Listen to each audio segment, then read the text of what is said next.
سلام دوستان، امیدوارم حالتون عالی باشه. امروز میخوام شما رو به یک سفر خیلی جالب ببرم. سفری که هم جذابه، هم پر از درس‌های واقعی اقتصادی. مقصد یک کشور کوچیک در قلب اروپا که شاید اسمش رو شنیده باشید. سوئیس. شاید وقتی میگیم سوئیس اولین چیزی که توی ذهنتون میاد بانک‌ها، ساعت‌های لوکس یا شکلات‌های معروفه. اما واقعیتش اینه که این کشور کوچیک رازهای اقتصادی داره که هر کسی میتونه ازش تو زندگی روزمره هم استفاده بکنه. بیایید با یک سوال شروع بکنیم. چطور یک کشور با کمتر از 9 میلیون نفر جمعیت بدون منابع طبیعی عظیم تونسته یکی از ثروتمندترین و پایدارترین اقتصادهای جهان رو بسازه؟ و جالبتر این که چرا مردمش استاندارد زندگیشون انقدر بالاست در حالی که منابع طبیعی مثل نفت یا معادن ندارن؟ برای جواب باید برگردیم به قرون وسطا. منطقه‌ای که الان سوئیس هست زمانی مجموعی از ایالت‌های کوچیک بود. هر کدوم قوانین خودشونو داشتن و غالباً درگیر جنگ‌های محلی بودن. اما یک چیز خیلی متفاوت بود. مردم اونجا فهمیده بودن بدون اتحاد هیچ آینده‌ای در کار نیست. همین اتحادها پایه‌های ثبات اجتماعی و اقتصادی آینده رو شکل داد. سال 1291 سه کانتون اصلی اوری، اشویتس و اونتروالدن قراردادی بستند که اولین پیمان اتحاد سوئیس محسوب می‌شد. تصور کنید اون زمان جمعیت این ایالت‌ها کمتر از 1 میلیون نفر بود. اما تونستن با اتحاد امنیت و نظم ایجاد کنند و این اولین قدم برای ساختن اقتصاد پایدار بود. با گذشت زمان تعداد کانتون‌ها زیاد شد و رسیدیم به 26 کانتون که هر کدوم قوانین خودشونو داشتن اما به اتحاد کل کشور احترام میذاشتن. تصور کنید اون زمان چه حس خوبی داشتن مردم. دیگه لازم نبود دائم نگران جنگ‌ها یا سرقت سرمایه‌شون باشن. این اعتماد یک سرمایه خیلی بزرگی که بعداً تبدیل شد به پایه سیستم مالی سوئیس. سوئیس با وجود جنگ‌های مداوم اروپا مسیر بی‌طرفی خودش رو شروع کرد. این بی‌طرفی نه فقط امنیت سیاسی آورد بلکه فرصت اقتصادی ایجاد کرد. سرمایه‌گذاران داخلی و خارجی فهمیدن که دارایی‌هاشون اینجا امنه و همین باعث شد پایه بانکداری و تجارت بین‌المللی شکل بگیره. حتی در قرن 19 وقتی کشورهای اطراف درگیر جنگ‌های متعدد بودند، سوئیس تونست اقتصادش رو رشد بده و ثبات رو حفظ بکنه. این یعنی یک درس بزرگ برای ما. ثبات و اعتماد پایه‌های رشد اقتصادی هستند. اما داستان فقط این نیست. مردم سوئیس از کودکی یاد میگیرن که با پول چطور رفتار بکنن، بودجه بندی داشته باشن، پس‌انداز کنن و برای آینده برنامه‌ریزی بکنن.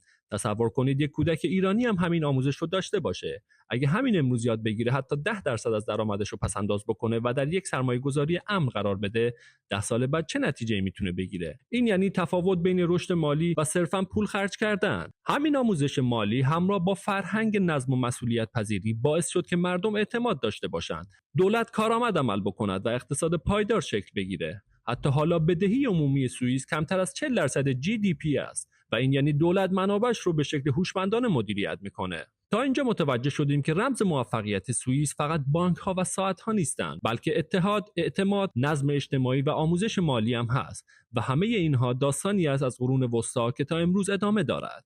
حالا میرسیم به جایی که تقریباً همه دنیا سوئیس رو با اون میشناسن، بانک‌ها. ولی بذار از همون اول یه چیزو براتون روشن بکنم. بانکداری سوئیس فقط یک سیستم مالی نیست، یک فرهنگه، یک طرز فکر درباره اعتماد، مسئولیت و نظم. داستان از قرن 18 شروع میشه، همون موقع که بیشتر کشورهای اروپایی توی جنگ و بحران مالی بودن. سوئیس مسیر خودش رو جدا کرد. ما کاری به دعواهای سیاسی نداریم، ما فقط میخوایم یک جای امن برای تجارت و سرمایه گذاری باشیم و همینم شد. تاجران از فرانسه، آلمان، ایتالیا، حتی روسیه پولهاشون رو آوردن اینجا چون مطمئن بودن کسی به حسابشون دست نمیزنه و دولت هم قوانینش هر روز عوض نمیشه. اون موقع یک بانکدار سوئیسی، شاید یک پیرمرد خوشپوش با ساعت جیبی طلا پشت میزی چوبی نشسته بود و میگفت راز موفقیت ما ساده است، مردم باید بتونن بخوابن بدون اینکه نگران پولشون باشن. و این جمله تبدیل شد به فلسفه بانکداری سوئیس. سال 2023 بانک‌های سوئیس بیشتر از 3 تریلیون فرانک دارایی تحت مدیریت دارند. این عدد یعنی چی؟ یعنی تقریباً برابر با اندازه کل اقتصاد فرانسه. اما نکته جالب اینجاست، مردم خود سوئیس هم به همون اندازه به بانک‌هاشون اعتماد دارن که خارجی‌ها دارن. حدود 95% مردم بالای 18 سال در سوئیس حداقل یک حساب بانکی دارن، نه به خاطر لوکس بودن، بلکه چون از بچگی یاد گرفتن چطور پول رو مدیریت بکنن. بچه‌های سوئیسی از دبستان با یک دفترچه مخصوص پس‌انداز آشنا میشن.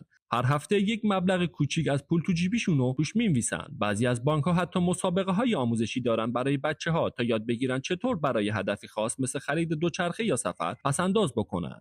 و این آموزش فقط محدود به بچه‌ها نیست. دولت هم برنامه‌هایی داره برای آموزش مالی به بزرگسالان. هر شهر یک مرکز مشاوره رایگان داره برای مدیریت بودجه خانوار. تصور کن همچین چیزی توی ایران ما وجود داشت، چند نفر کمتر دچار استرس مالی میشدن. اما بیاین از یک زاویه بزرگتر نگاه بکنیم. سوئیس امروز نه فقط یک کشور بانکی بلکه یکی از مرکزهای مالی بین‌المللی دنیاست. دفاتر صدها شرکت چند ملیتی اینجا هستند، از غول‌های داروسازی مثل نوارتیس و روچه گرفته تا برندهای تکنولوژی و کالاهای لوکس مثل رولکس و نستله. هر کدومشون میلیاردها دلار ارزش دارن، ولی اون چیزی که جالبه اینه که سوئیس تونسته بدون از بین بردن هویت خودش میزبان این شرکت‌ها باشه. این یعنی چی؟ یعنی دولت نمیذاره اقتصاد فقط در اختیار غول‌های بزرگ باشه. بیشتر از 90% کسب و کارهای سوئیس هنوز شرکت‌های کوچک و متوسط هستند. همون مغازه‌های محلی، کارگاه‌های خانوادگی یا استارتاپ‌های دو نفره‌ای که محصولات دقیق و با کیفیت تولید می‌کنن.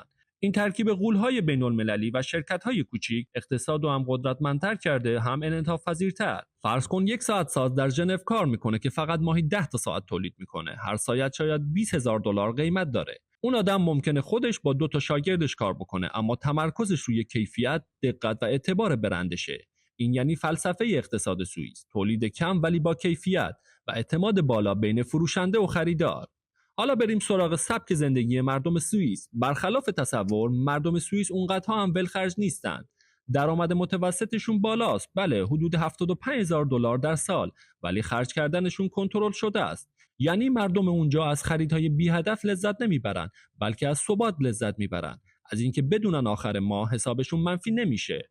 یه عادت جالب دارن، تقریبا همشون دفترچه یا اپ مخصوص حساب و کتاب شخصی دارن. هر خرید کوچکی، حتی قهوه صبح، یادداشت میشه. به نظر سخت میاد، ولی اون نظم باعث آرامش ذهنی میشه، چون هر کسی دقیق میدونه پولش کجاست. و یه چیز دیگه هم که برام خیلی جالبه، تو سوئیس موفقیت فقط با پول اندازه‌گیری نمیشه. یکی ممکنه راننده قطار باشه، یکی پزشک، یکی معلم، اما احترام اجتماعی تقریبا برابره.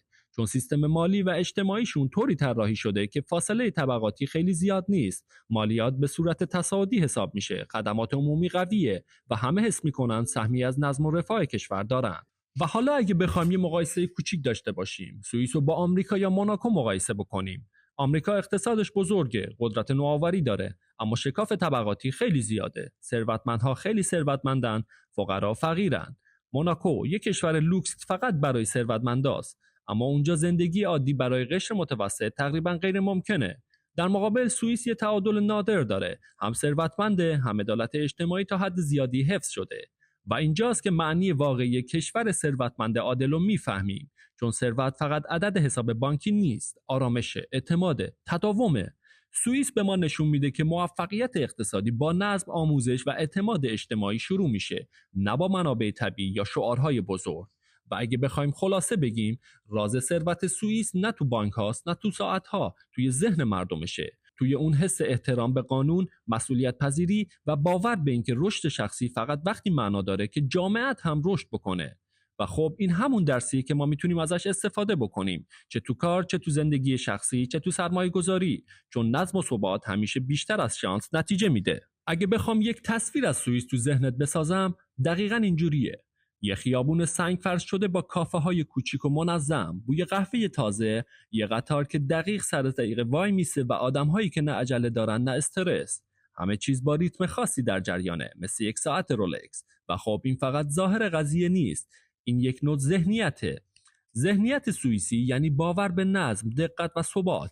مثلا توی زوریخ اگر قطار نوشته که ساعت 8:32 حرکت میکنه، حتما ساعت 8:32 حرکت میکنه، نه زودتر نه دیرتر.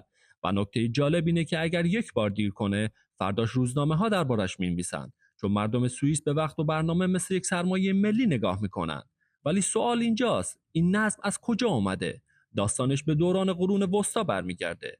اون موقع سوئیس یک کشور فقیر و کوهستانی بود، نه نفت داشت، نه دریا، نه زمین حاصلخیز زیاد. برای همین مردم مجبور بودن با منابع محدود دقیق و مسئولانه رفتار بکنن.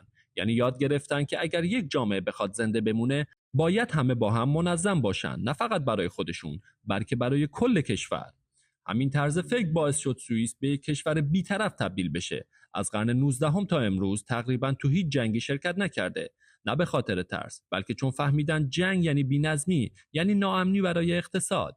وقتی بقیه کشورها داشتن خرج اسلحه می‌کردن، سوئیس خرج آموزش و زیرساخت می‌کرد.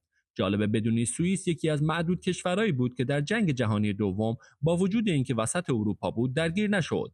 همه مرزهاش پر از کشورهایی بودن که درگیر جنگ بودن، اما سوئیس بی‌طرف موند. یه جور هوش سیاسیه که میگفت قدرت واقعی یعنی اینکه مجبور نشی به جنگی، و همین بی‌طرفی شد یکی از ابزارهای موفقیتش. چون بعد از جنگ وقتی اروپا ویران شده بود، همه دنبال جای امنی بودن برای سرمایه‌گذاری. سوئیس اون جای امن بود. بانک‌هاش پناهگاه پول شدن، شرکت‌ها اومدن اونجا و همین باعث شد پایه‌های اقتصادیش قوی‌تر و قوی‌تر بشه. اما بذار یه چیز رو روشن بگم. این کشور فقط با بانک‌ها و ساعت و شکلات بزرگ نشده. راز اصلی موفقیت مردمش اون حس اعتماد متقابل بین مردم و حکومت که متاسفانه توی خیلی از کشورها کمه. یه مثال واقعی براتون میزنم. در سال 2014 دولت سوئیس از مردم پرسید که آیا میخوان حداقل دستمزد رو 2 برابر بکنن یا نه. یعنی یه پیشنهاد خیلی جذاب بود، ولی حدود 75% مردم گفتن نه، چون باور داشتن افزایش اجباری حقوق ممکنه به ضرر اقتصاد و کسب و کارهای کوچیک تموم بشه. یعنی مردم به جای فکر کوتاه مدت به پایداری بلند مدت فکر کردن. همین نوع تصمیم گیریه که یک کشور رو میسازه. حالا برسیم به یک بخش جالب‌تر، مهاجرها. میدونید که حدود 25% جمعیت سوئیس مهاجرن، یعنی از هر 4 نفر یکی اهل کشور دیگه است. اما نکته اینه که این مهاجرت ها کنترل شده و هدفمنده. اکثر مهاجرها متخصص هستند، پزشک، مهندس، استاد دانشگاه یا کارشناس مالی. سیستم مهاجرتیشون جوری طراحی شده که هر کسی که وارد کشور میشه واقعا چیزی برای اضافه کردن به جامعه داشته باشه. این باعث شده سوئیس یه ترکیب فرهنگی خاص پیدا بکنه. 4 زبان رسمی داره: آلمانی، فرانسوی، ایتالیایی و رومانیش. اما با وجود این تنوع مردمش یه حس هویت مشترک قوی دارن. چرا؟ چون قانون، نظم و احترام زبان مشترکشونه. وقتی قانون برای همه یکیه، دیگه تفاوت فرهنگی باعث جدایی نمیشه. و یه چیز دیگه که همیشه منو شگفت زده میکنه دموکراسی مستقیمشونه. مردم سوئیس خودشون مستقیما درباره قوانین نظر میدن. هر سال چندین بار رفراندوم برگزار میشه. مثلا ممکنه رأی بدن درباره مالیات، بیمه یا حتی اینکه آیا یه جاده جدید ساخته بشه یا نه. یعنی شهروند سوئیسی فقط تماشاگر سیاسی نیست، بخشی از سیستم تصمیم گیریه. تصور کنید همچین چیزی توی بقیه کشورها هم اجرا بشه. یه فرهنگی که مردم احساس کنن تصمیم ها از بالا بهشون تحمیل نمیشه، بلکه خودشون ساختنش. به همین خاطر هم هست که فساد توی سوئیس تقریبا نزدیک به صفره، چون مردم خودشون ناظر حکومتن. حالا اگه بخوایم یه مقایسه با آمریکا بکنیم، آمریکا با نوآوری و جسارت رشد کرده، سوئیس با نظم و ثبات. آمریکا قهرمان ریسک و سرعت عمله، سوئیس قهرمان صبر و دقته. و جالب این که هر دو موفق شدن، فقط با 2 مسیر کاملا متفاوت. ولی چیزی که سوئیس رو خاص میکنه تعادلشه. اینجا خبری از نمایش ثروت نیست. میتونی یه میلیاردر رو ببینی که با 2 چرخه به سر کار میره، یه مدیر بانک خودش زباله‌هاشو تفکیک میکنه، چون برای مردمش ثروت واقعی یعنی آرامش و کیفیت زندگی، نه ماشین لوکس یا لباس برند. یه ضرب المثل سوئیسی است که میگه اگر بخوای آرامش رو بخری هیچ وقت بهش نمیرسی، باید بسازیش. و شاید همین خلاصه فلسفه زندگی سوئیسیا باشه. اونا یاد گرفتن پول یه ابزار برای آزادیه، نه هدف نهایی زندگی. و همین باعث شده جامعه‌ای بسازن که هم ثروتمنده، هم آروم، هم با کیفیت. در واقع سوئیس ثابت کرده میشه بدون هیاهو، بدون شعار و بدون جنگیدن با دنیا موفق شد، فقط با نظم، قانون و احترام به ارزش‌ها. کشور سوئیس نه دنبال سرعت آمریکاست، نه زرق و برق موناکو. اینجا فلسفه متفاوتی حاکمه. ثروت واقعی یعنی ثبات، یعنی رشد آهسته اما پایدار. سیستمی که حتی اگر دنیای دورش در حال فروپاشی باشه، اون سر جاش میمونه. سال 2008 بحران مالی دنیا رو لرزوند. بانک‌های بزرگ آمریکا یکی بعد از دیگری ورشکست شدن، اما بانک‌های سوئیس نه تنها دوام آوردن، بلکه بعضی‌هاشون هم رشد کردن. چرا؟ چون سوئیس قبل از هر سودی دنبال اعتماد بود. پول از بین میره، سود تغییر میکنه، ولی اعتماد اگر ساخته بشه موندگاره. و همین باعث شد بانک‌های سوئیسی بعد از بحران مقصد پول‌های وحشت زده دنیا بشن. حالا یه سوال بزرگتر، در عصر دیجیتال وقتی رمز ارزها و فینتک ها در حال تغییر دنیاست، آیا هنوز فلسفه سوئیس جواب میده؟ جوابش شاید تعجب آور باشه. بله، و بیشتر از قبل. چون توی دنیایی که همه چیز سریع و نامطمئنه، مردم دوباره دنبال امنیت میگردن. سوئیس داره خودش رو با فناوری وقف میده، ولی بدون اینکه آرامشش رو از دست بده. الان توی شهر لوگانو بعضی از رستوران‌ها بیت کوین قبول میکنن. بانک‌های سنتی با استارتاپ‌های فینتک همکاری میکنن. اما یه نکته ثابت مونده: شفافیت، نظم و قانون. اینجاست که تفاوت فلسفه‌ها خودشون رو نشون میدن. آمریکا میگه اول بساز بعد قانون بذار، سوئیس میگه اول قانون بذار بعد بساز. اینجا نوبت ماست که تصمیم بگیریم کدوم منطق برای زندگی ما بهتره، چون حقیقت اینه که اقتصاد فقط درباره پول نیست، درباره طرز فکره. آیا دنبال رشد سریع و ریسک هستیم یا دنبال ثبات و آرامش بلند مدت؟ توی سال 2024 میانگین درآمد سرانه در سوئیس حدود $95,000 بوده، در آمریکا حدود $75,000 و در موناکو نزدیک به $200,000. ولی اگه شاخص کیفیت زندگی رو نگاه بکنیم، یعنی میزان شادی، امنیت، محیط زیست، زمان آزاد، سوئیس بالاتر از هر دوی اونها قرار میگیره. چون پول زیاد تضمین خوشبختی نیست، اما نظم، آموزش و اعتماد تقریبا همیشه هست. و اینجاییه که برمیگردیم به اصل داستان.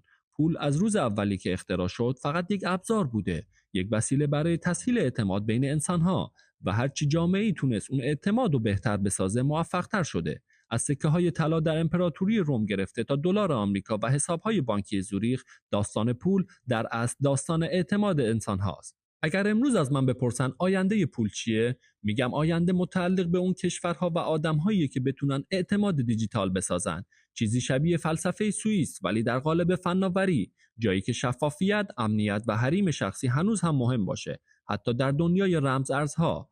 و شاید به همین دلیله که خیلیا میگن در دنیای پرهیاهوی امروز سوئیس مثل یک جزیره است که یادآوری میکنه آرامش همون لوکس‌ترین شکل ثروته. پس اگر یک روزی بخوای بدونی ثروت واقعی چجوریه، نگاه نکن کی ماشین گرونتر داره، نگاه کن کی آرومتر زندگی میکنه. و این دقیقاً همون چیزی که سوئیس به دنیا داد.